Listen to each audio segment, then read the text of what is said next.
বুকে হাত দিয়ে কেউ সত্য করে বলতে পারবেন না যে বর্তমানে বাংলাদেশে খাঁটি ইমানদার 90% আছে, এটা বুকে হাত দিয়ে একজনও বলতে পারবেন না।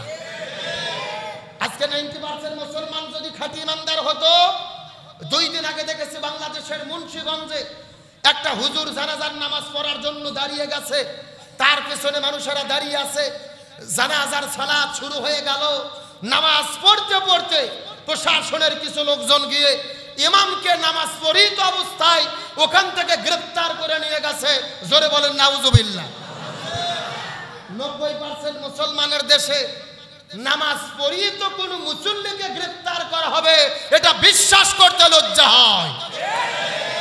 আল্লাহর কোরআন বলেছেন ওমা নাজলামু মিম্মান মানাআ মাসাজিদাল্লাহ, ওরা তো সবচেয়ে বড় জালেম যারা মানুষদেরকে আল্লাহর নাম নিতে বাধা দেয়, আল্লাহর জিকির করতে বাধা দেয়, নামাজের মধ্যে বাধা দেয়। তার মানে যারা নামাজে বাধা দেয় এরা জালেম। ফতুক আব্দুল সালাম যুক্তিবাদী না আল্লাহর? আরো জোরে বলেন কার? আমরা সুস্পষ্ট করে বলতে চাই, চাকুরি বাঁচানোর জন্য এমন কাজ করবেন না, মুসল্লিদের হামলা করবেন না, নামাজে বাধা দেবেন না যার কারণে জালেম হয়ে মৃত্যুবরণ করতে হয়। আমার তো মনে বলে যারা নামাজ পড়িত অবস্থায় ইমামকে গ্রেফতার করেছে, মুসল্লিদের গ্রেফতার করেছে, এদের জানাজা ছাড়া কবর দেওয়া দরকার। রব্বানা লাকাল হামদ হামদান কাসীরান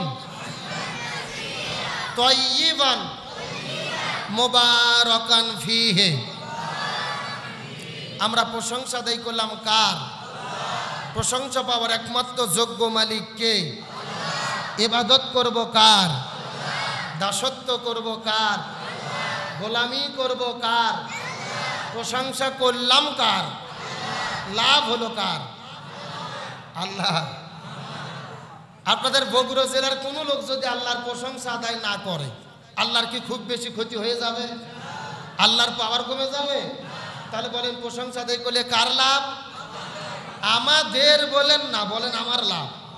জোরে বলেন কার লাভ? আমরা নিজেরা নিজেদের লাভ চাই কি চাই না? খুশি হয়ে চিৎকার করে বলতেছে আলহামদুলিল্লাহ। সম্মানিত উপস্থিত হাজিরিন, যেহেতু আপনাদের আজকের এই প্রোগ্রামের বিষয়বস্তু নির্ধারিত, নির্দিষ্ট বিষয়ের উপরেই আলোচনা হবে ইনশাআল্লাহ। পবিত্র আশুরার গুরুত্ব, তাৎপর্য, শিক্ষা শীর্ষক আলোচনা সভা। আশুরা বলতে আমরা কি বুঝি? আল্লাহ সুবহানাহু ওয়া তাআলা পৃথিবীতে যেদিন আসমান জমিন গ্রহ পর্বত নক্ষত্র জ্যোতিষ্ক মণ্ডলী নিহারিকা সব কিছু সৃষ্টি করেছেন, সেদিন থেকে হিসাব গণনার জন্য আল্লাহ তাআলা 12টা মাস দান করেছেন। কয়টা মাস? এই 12 মাসের মধ্যে আল্লাহর কাছে সম্মানিত মাস হলো 4টি। যারা বলেন কয়টি? মুহররম, সফর, জিলকদ, মুহররম, রজব, জিলকদ, জিলহজ। এই 4টি মাসের সম্মান আল্লাহর কাছে বেশি।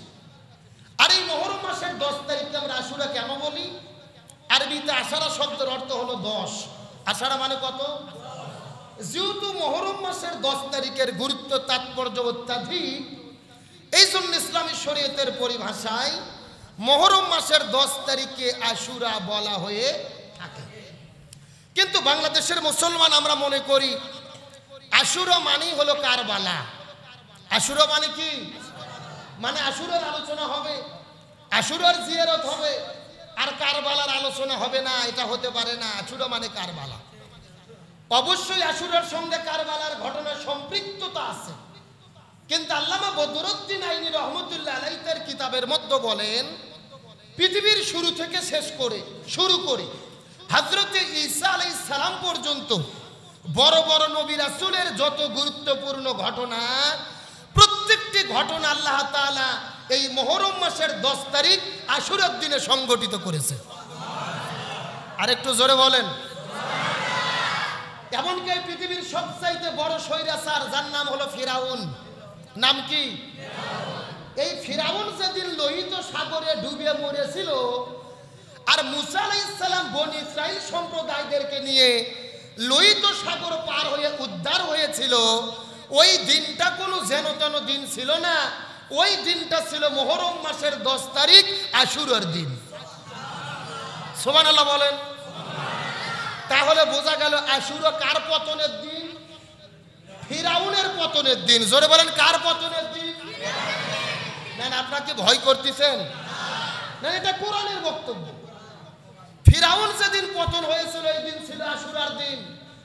শুধু ফিরাউন আর নমরুদ নয়, সমস্ত নবী রাসূলদেরকে আল্লাহ তাআলা যত বড় বড় বিজয় দান করেছিলেন, ওই দিনটা কোনো সাধারণ দিন ছিল না।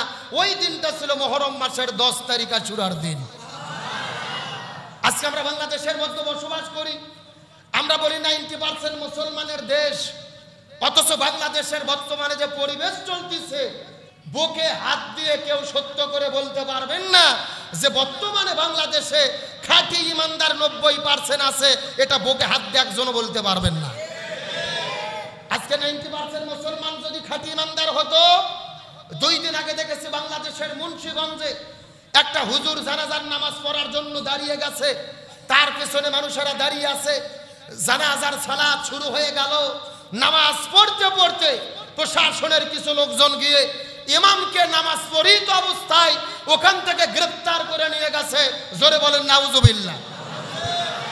90% মুসলমানের দেশে নামাজ পড়িয়ে তো কোনো মুসল্লিকে গ্রেফতার করা হবে, এটা বিশ্বাস করতে লজ্জা হয়।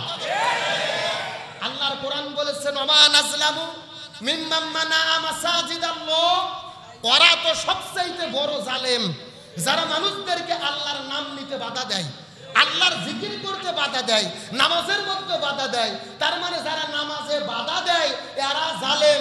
ফতুক আব্দুল সালাম যুক্তিবাদী না আল্লাহর? আরো জোরে বলেন কার? আমরা সুস্পষ্ট করে বলতে চাই, চাকুরি বাঁচানোর জন্য এমন কাজ করবেন না, মুসল্লিদের হামলা করবেন না, নামাজে বাধা দেবেন না যার কারণে জালেম হয়ে মৃত্যুবরণ করতে হয়। আমার তো মনে বলে যারা নামাজ পড়িত অবস্থায় ইমামকে গ্রেফতার করেছে, মুসল্লিদের গ্রেফতার করেছে, এদের জানাজা ছাড়া কবর দেওয়া দরকার। তার কারণ ও তো নিজেই জানাজা পছন্দ করে না। কথা বল না কা? ও নিজে যদি জানাজা পছন্দ করতো, কোন ইমামকে পর নামাজ পড়া অবস্থায় গ্রেফতার করতে পারতো? আমরা বাংলাদেশের সব হুজুর যদি একদল হয়ে যায়, একত্রিত হই যে ওদের জানাজা পড়বো না, ওরা কিছু করতে পারবে? পারবে না। তার বাস্তব প্রমাণ এই বাংলাদেশে একজন সব্যসাচী কবি ছিল শামসুর রহমান।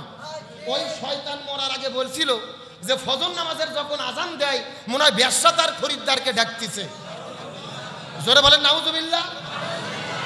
এই মরে যাওয়ার পরে ঢাকা শহরে সব হুজুর একদল, এর জানাজা আমরা কেউ পড়বো না। পুলিশ যায় দেখে বড় মসজিদের ইমাম আগেই বলে চলে গেছে, কিন্তু মুয়াজ্জিন আছে, মুয়াজ্জিনকে জোর করে ধরে নিচ্ছে নামাজ পড়ানোর জন্য। মুয়াজ্জিন নামাজও পড়াইছে। নামাজ পড়ার পর আমরা জিজ্ঞেস করলাম, এই মুয়াজ্জিন তুমি নামাজ পড়াইলা কেন? মুয়াজ্জিন বলতেছে টেনশন করো না, পেশাব পায়খানা করে ওযু করিনি, দোয়াও করিনি, বিনা ওযুতে বিনা দোয়াতে মার দিছি। তার কারণ হলো ওস্তাদের মার। এ জোরে কোন ওস্তাদের মার? তোমরা সারা জীবন হুজুরদেরকে দেখার পরে চোখ গরম করবা, মরার আগে হুজুরদের রাজাকার ট্যাগ লাগাবা, জানাজায় বাধা দেবা, আর তোমরা মরে গেলে আমরা জানাজা পরে জান্নাতে ঢুকে দেব। ওই ধান্দা বাদ দাও।